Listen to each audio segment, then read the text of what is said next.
They call you the godfather of daytime talk. How does that make you feel? You know, we did over 6,000 shows, Michael. If you think I'm bragging, by the way, I am. I think I'm Cal Ripken. Our show signed on in November of 1967. We didn't really get to national status until mid-'70s. And we didn't know what we had. We're from Dayton, Ohio. Remember, we had no band, no couch, no announcer who laughed at my joke. And certainly no celebrities. Dayton, Ohio. We'd call a celebrity and they'd say, I've been to Akron. And we'd say, no, that's the soapbox derby. This is Dayton. It's different. We had to have issues. Issues are the only way we could survive. And we had issues. We had Madeline Murray O'Hare in our first show. And I noticed, like the third show, I was a slow learner.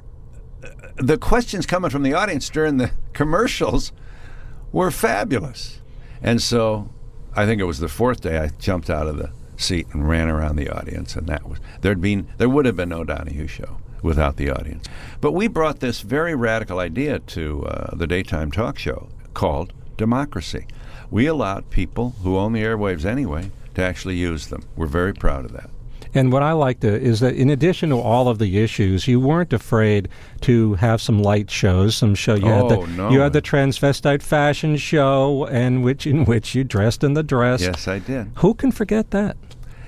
Well, I'll tell you what, it made more noise than I ever could have imagined. Front page, USA Today, color, me in a dress. But the next day we'd have Dick Gephardt or Bob Dole or, You have to entertain the people. You can't say, ain't it awful, 5 days a week if you're going to do a morning. Right now, the shows have 5 days of male strippers or that kind of show. Today it's tougher. I don't think you could survive. You couldn't do a Dashiell show, for example.